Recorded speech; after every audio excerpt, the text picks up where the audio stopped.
નમસ્કાર મિત્રો, આજના JEE NEET ના લેક્ચર સિરીઝ સેશનમાં આપ સૌનું સ્વાગત છે. હવેથી આ સિરીઝની અંદર આપણે JEE NEET ને લગતા દાખલાઓ તથા થિયરીનો અભ્યાસ કરવાનો છે. અમુક એવી થિયરી રહી જાય છે જે તમારા ગુજરાત બોર્ડમાં નથી આવતી, એનો સમાવેશ આપણે JEE અને નીટમાં કરવાનો છે. જેમ કે આપણે ધોરણ 11નું ચેપ્ટર નંબર 1 નવા સિલેબસ પ્રમાણે જેમાં ત્રુટીઓનું કાઢી નાખવામાં આવી છે, તો આપણે ત્રુટી વિશે અભ્યાસ કરવાનો છે. ચાલો, ત્રુટી એટલે શું સૌ પ્રથમ એ જોઈએ. માનો કે તમને તમારી પાસે એક લાકડાની પટ્ટી છે. ઓકે, આ લાકડાની પટ્ટી છે અને આ લાકડાની પટ્ટીની તમારે જાડાઈ માપવી છે. આ તમારી જાડાઈ છે, બરોબર. આ જાડાઈ માપવી છે. તો જાડાઈ માપવામાં માનો કે માપન કરતા કરતા એકનું માપ આવે છે 0.269, 0.278, 0.270. ઓકે, આવા માપ આવે છે બધા. તો આ શું એક્ઝેક્ટમાં હશે બધાના? ના, દર વખતે માપ અલગ અલગ થાય છે અને અલગ અલગ માપ થાય છે એના કારણે શું થાય છે? ત્રુટી ઉદ્ભવે છે. હવે આ ત્રુટી ઉદ્ભવવાના કારણો ઘણા બધા છે, જેમાંના મુખ્યત્વે 2 કારણો આપણે જોઈએ. ઉદ્ગમો અહીંયા 2 રીતે થાય છે. એક તો વ્યક્તિગત અથવા સાધન અથવા અવલોકનમાં રહેલી ક્ષતિ, અથવા તો સાધનની રેન્જ. ઓકે, અને સેકન્ડ પર્યાવરણની અસર.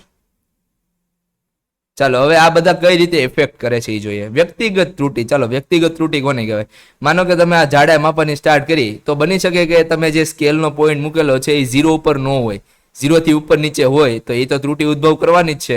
તમારું રીડિંગ 0.4 આવવાનું હોય, એના બદલે કેટલો જવાબ આવશે? 0.3 આવશે કે 0.5 આવશે, જો 0 ઉપર એક્ઝેક્ટ સેટ નહીં કરેલું હોય અથવા તો કેલિબ્રેશન નહીં કરેલું હોય. તમે જો બજારમાં કોઈ વસ્તુ લેવા જાઓ તો વજન કાંટા ઉપર જે માપ દેખાડે છે એ એક્ઝેક્ટ માપ દેખાડે છે, પણ ક્યારેક તમે જોશો કે વજન કાંટા ઉપર કોઈ વસ્તુ મૂકેલી નહીં હોય છતાં માપ દેખાડે છે.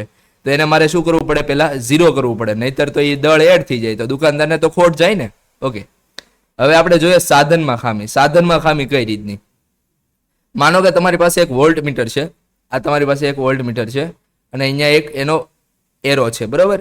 વોલ્ટ મીટરની રેન્જ 0 થી લઈને 1 સુધીની છે. વોલ્ટ મીટરની રેન્જ કેટલી છે? 0 થી લઈને 1 વોલ્ટ સુધીની છે. હવે આ જે વોલ્ટ મીટરનો તીર છે 0 ઉપર ન હોવાને બદલે માનો કે અહીંયા હોય, તો આ શું તમને એક્ઝેક્ટ માપ આપશે? ક્યારેય ન આપી શકે. આટલું માપ શું આવશે? એક્સ્ટ્રા એડ થશે, બરોબર.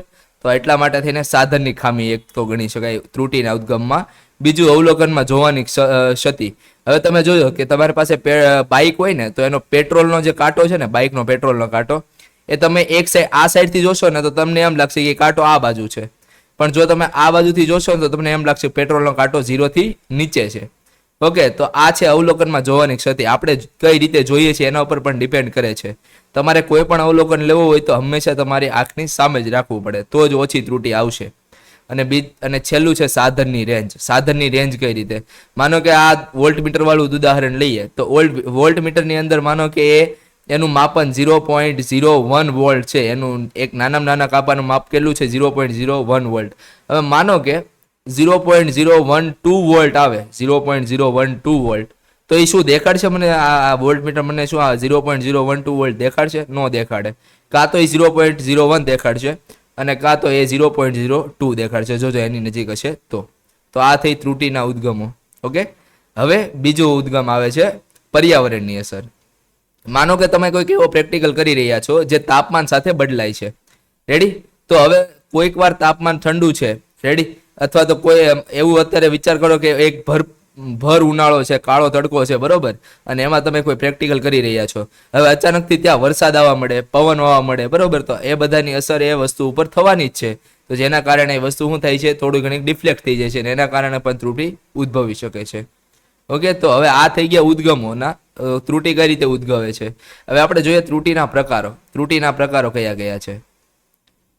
પહેલું અહીંયા આવશે ત્રુટીના પ્રકારો.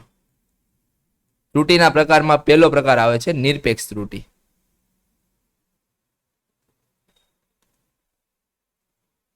ચાલો નિરપેક્ષ ત્રુટિ, માનો કે મારી પાસે અવલોકનો છે, અવલોકનો કયા કયા અવલોકનો છે, A1 A2 A3 up to n અવલોકનો છે, n અવલોકનો છે, બરોબર. આ અવલોકનો છે n. હવે આમાંથી અવલોકન સાચું કયું? માનો કે તમે માપો છો ત્યારે તમને 0.679 મળે છે.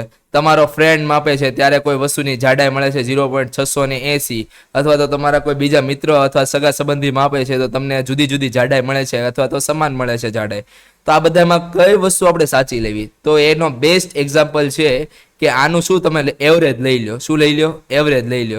ઓકે, તો હું આની એવરેજ લઉં તો આને લખાય એ એવરેજ બરાબર A1 plus A2 plus A3 up to plus AN, અને એના છેદમાં n. બરોબર.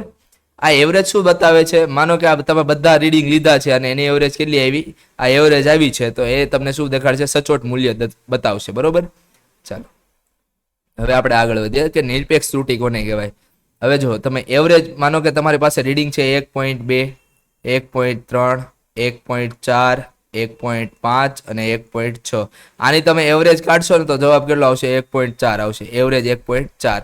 તો જો પહેલા માપનમાં કંઈક ત્રુટિ રહી ગઈ. કેટલી ત્રુટિ રહી ગઈ? તો કે 0.2 ની, પણ એ કેવી છે? નેગેટિવ ત્રુટિ છે. બીજા માપનમાં પણ કંઈક ત્રુટિ છે. કેટલી છે? 0.1 ની. આ માપનમાં કોઈ ત્રુટિ નથી. હવે આ માપનમાં ત્રુટિ રહી ગઈ પ્લસ 0.1 ની, અને આ માપનમાં ત્રુટિ રહી ગઈ 0.2 ની. તો આ જે માપનમાં ત્રુટિ આવી ને આને નિરપેક્ષ ત્રુટિ કહેવાય, કે આપણા અવલોકનોથી સચોટ અવલોકન કેટલું દૂર છે. ઓકે, તો નિરપેક્ષ ત્રુટિ A1 માટે નિરપેક્ષ ત્રુટિ ડેલ્ટા A1 બરાબર A average minus A1. Mode છે આ, મોડ એટલે શું થાય? આનો મતલબ કે આ જવાબ હંમેશા કેવો આવશે? ધન જ આપશે. કેવો જવાબ આપશે? ધન. એ જ રીતે મારે એનમાં પદની નિરપેક્ષ ત્રુટિ શોધવી હોય તો A એવરેજ માઇનસ AN આવશે, અને એ પણ કેવી આવશે? અગેન ધન આવશે. બરોબર. તો આ AN માટે છે, AN માટે નિરપેક્ષ ત્રુટિ. હવે મારે આ બધાની સરેરાશ ત્રુટિ લેવી હોય તો સરેરાશ નિરપેક્ષ ત્રુટિ બરાબર સરેરાશ નિરપેક્ષ ત્રુટિ બરાબર શું લખી શકાય? Delta A1 delta A2 plus delta A3 up to delta AN અને એના છેદમાં n. ઓકે, આ સરેરાશ નિરપેક્ષ ત્રુટિ મળે છે. હવે આનો મતલબ શું થઈ જોઈએ? ફરી પાછા ઉદાહરણ ઉપર આવી જાઓ. 1.2 1.3 1.4 1.5 1.6. એવરેજ કાઢો આ બધાની તો એવરેજ કેટલી આવે છે? 1.4. તો આ એવરેજ થી આ જે અવલોકન છે એ કેટલું દૂર છે? 0.2 જેટલું. આ અવલોકન કેટલું છે? 0.1 જેટલું. આ અવલોકન કેટલું છે? 0 જેટલું. આ અવલોકન કેટલું છે? 0.1 જેટલું. અને આ અવલોકન ફરી પાછું કેટલું? 0.2. આ બધાની એવરેજ લેશો તો આનો મતલબ શું થાય ખબર છે કોઈને? તો કે આ મતલબ એ દેખાડે છે કે બધાના જે રીડિંગ છે એ મેઇન એવરેજ રીડિંગ થી કેટલા નજીક હતા. મતલબ કે 0.2 પ્લસ 0.1 પ્લસ 0 પ્લસ 0.1 પ્લસ 0.2 અને ભાગ્યા કેટલા કરશું આપણે? 5. 0.2 0.4 0.5 અને 0.6. 0.6 ભાગ્યા 5 એટલે આનો જવાબ આવે છે 0.12. મતલબ કે બધાએ માપનમાં 0.12 ની ત્રુટિ કરેલી છે. પણ શું બધાએ 0.12 ની કરેલી છે? નથી કરેલી. આને જો 0.2 ની કરી છે, આને 0.1 ની કરી છે, અહીંયા 0 ની કરેલી છે, અહીંયા 0.1 ની છે અને અહીંયા 0.2 ની છે. ઓકે, તો આને કહેવાય નિરપેક્ષ ત્રુટિ. હવે નેક્સ્ટ આપણે જોઈએ ત્રુટિનો પ્રકાર છે સાપેક્ષ ત્રુટિ. 2 નંબર સાપેક્ષ ત્રુટિ. ચાલો સાપેક્ષ ત્રુટિને કોના વડે દર્શાવાય? તો કે સાપેક્ષ ત્રુટિને દર્શાવાય સાપેક્ષ ત્રુટિ બરાબર ડેલ્ટા A એવરેજ ના છેદમાં A એવરેજ, અને આને આપણે ક્રોનેકલ ડેલ્ટા વડે દર્શાવ્યું છે, ડેલ્ટા વડે. બરોબર. ચાલો આ સાપેક્ષ ત્રુટિ થઈ ગઈ અને છેલ્લે આવે છે પ્રતિશત ત્રુટિ. 3rd number પ્રતિશત ત્રુટિ.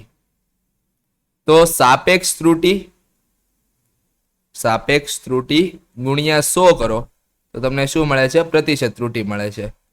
પ્રતિશત ત્રુટી બરાબર ડેલ્ટા એ એવરેજ ના છેદમાં એ એવરેજ ગુણ્યા 100 કરો તમને શું મળે છે? પ્રતિશત ત્રુટી. ચાલો આ બંનેનો મતલબ શું થાય એ જોઈએ. મતલબ કે આ બંનેની સાપેક્ષ છે. માનો કે તમને એવરેજ આવે છે 0.12 બરોબર, અને ઓલી આવી છે તમારી 1.4 જે સરેરાશ નિરપેક્ષ ત્રુટી હતી એ 0.12 આવે છે અને જે સરેરાશ હતી એ 1.4 આવે છે. તો 1.4 ની સામે 0.12 ની આપણે શું કરેલી છે? ત્રુટી કરેલી છે એમ કહેવાય. ઓકે, ચાલો હવે આ થઈ ગઈ પ્રતિશત ત્રુટી, ઉપરની થઈ ગઈ સાપેક્ષ ત્રુટી. તો હવે આપણે છેલ્લે ઇક્વેશન બધાના લખી નાખીએ એક સાથે. નિરપેક્ષ ત્રુટી delta A I is equal to A average minus A I. Secondly, સાપેક્ષ ત્રુટી delta A by A average is equal to delta. અને પ્રતિશત ત્રુટી third number delta A by A average ગુણ્યા 100 તો અહીંયા શું મળે છે? પ્રતિશત ત્રુટી. ઓકે, ચાલો તો હવે આ જે ઇક્વેશન છે એના પરથી આપણે શું કરીએ? એકાદો દાખલો ગણવાની ટ્રાય કરીએ. શરૂઆતનો દાખલો સમજજો, બહુ મોટો લાગશે તમને બરોબર, પણ જેવી તમારે પ્રેક્ટિસ પડવા મળશે ને એવી દાખલા કેવા થતા જશે? એકદમ સિમ્પલ થતો જશે બરોબર. આ જૂની ચોપડીનો દાખલો છે જેમાં આપણને અવલોકનો આપેલા છે. A1 બરાબર 1.54, A2 બરાબર 1.53, A3 બરાબર 1.44, A4 બરાબર 1.54, A5 બરાબર 1.56 અને A6 બરાબર 1.45 આપેલા છે બરોબર. આપણને શું શોધવાનું કીધું છે એ જોઈ લઈએ. સરેરાશ નિરપેક્ષ ત્રુટી, સાપેક્ષ ત્રુટી તથા પ્રતિશત ત્રુટી શોધો. ઓકે, અને હું કીધું છે આગળ કે કાચના વક્રી ભવનાંકનું મૂલ્ય નિરપેક્ષ ત્રુટી સહિત અને પ્રતિશત ત્રુટી સહિત દર્શાવો. ઓકે, તો સૌપ્રથમ આપણને નિરપેક્ષ ત્રુટી જોતી હોય તો એના માટે આ બધાની શું લેવી પડે? એવરેજ લેવી પડે. તો હું એને એ બાર વડે દર્શાવું. 1.14 plus 1.53 plus 1.44 plus 1.54 plus 1.56 plus 1.45. કેટલા રીડિંગ છે? ઓકે, રીડિંગ છે આપણી પાસે 1 2 3 4 5 અને 6. ઓકે, જો આનો આન્સર મેળવો તો આનો આન્સર આવશે એ બાર બરાબર 1.51. ઓકે, આ આપણને સરેરાશ મળે છે. હવે આપણે એમ કીધું છે સરેરાશ નિરપેક્ષ ત્રુટી, તો આપણે પહેલા તો ડેલ્ટા A1 શોધવા પડે. ડેલ્ટા A1 આપણને ખબર છે શું આપેલા છે? તો કે A bar minus A1. Okay, A બાર કેટલા છે? તો કે 1.51 માઇનસ A1 કેટલા છે? 1.54. જો માનાંકમાં છે એટલા માટે ઋણ હોય તોય ધન થઈ જાય છે, ધનના તો ધન રહેવાના જ છે. તો આનો જવાબ કેટલો આવશે? 0.03. હવે હું ડાયરેક્ટ લખી લઉં છું. ડેલ્ટા A2 બરાબર 1.51 માંથી 1.53 જાય તો 0.02. ડેલ્ટા A3 બરાબર 1.51 માંથી 1.44 જાય તો 0.07. ઓકે, ડેલ્ટા A4 1.51 માંથી 1.54 જાય તો 0.03. 1.56 માંથી 1.51 જાય તો અહીંયા વચ્ચે ડેલ્ટા A5 બરાબર 0.05 અને આમાંથી આ જાય ડેલ્ટા A6 બરાબર વધશે 0.06. ઓકે, તો આનું હું એવરેજ કાઢું તો ડેલ્ટા A12 બરાબર delta A1 plus delta A2 plus delta A3 plus delta A4 plus delta A5 plus delta A6 divided by 6. Okay, delta A1 કેટલા છે? 0.03, 0.02, 0.07, 0.03, 0.05, 0.06 ડિવાઇડ બાય 6. ઓકે, તો આનો આન્સર આવે છે 0.04 ડેલ્ટા A12. તો આ આપણને મળે છે સરેરાશ સરેરાશ નિરપેક્ષ ત્રુટિ. સરેરાશ નિરપેક્ષ ત્રુટિ. બરોબર. હવે આપણને શું કીધું છે આગળ?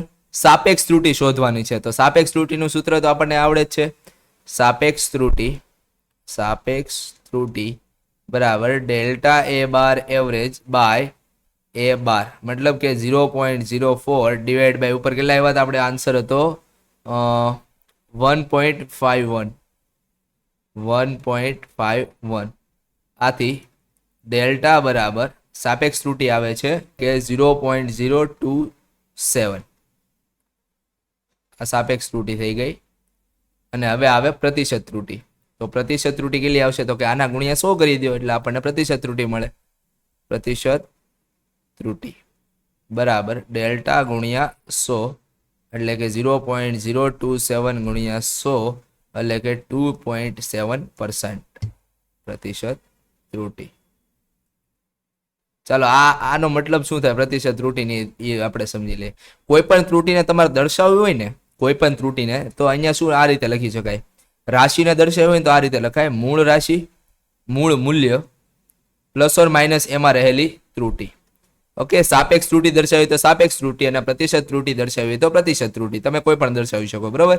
ચાલો હવે આની વાત કરું તો કાચનો વક્રી ભવનાંક બરાબર કાચનો વક્રી ભવનાંક બરાબર, ચાલો મૂળ મૂલ્ય કેટલું આવ્યું તો આપણું 1.51. હવે પ્લસ ઓર માઇનસ આપણે સાપેક્ષ ત્રુટિ પહેલા કે તો સાપેક્ષ ત્રુટિ આવશે 0.027 અને જો પ્રતિશત ત્રુટિ સ્વરૂપે લખવાનું કે તો 1.51 પ્લસ ઓર માઇનસ 2.7%. તો આ આપણે કાચનો વક્રી ભવનાંક કંઈક આ રીતે લખી શકાય. આશા રાખું છું કે તમને આ વિડીયોમાં ખબર પડી હશે. આવા જ વિડીયો જોવા માટે અમારી ચેનલને સાથે જોડાઈ રહો અને જો મજા આવી હોય તો તમારા મિત્રો જોડે શેર કરી દો અને આ ચેનલને લાઈક, શેર અને સબસ્ક્રાઈબ કરો. આપણે મળીએ છીએ next time. Till then, thank you.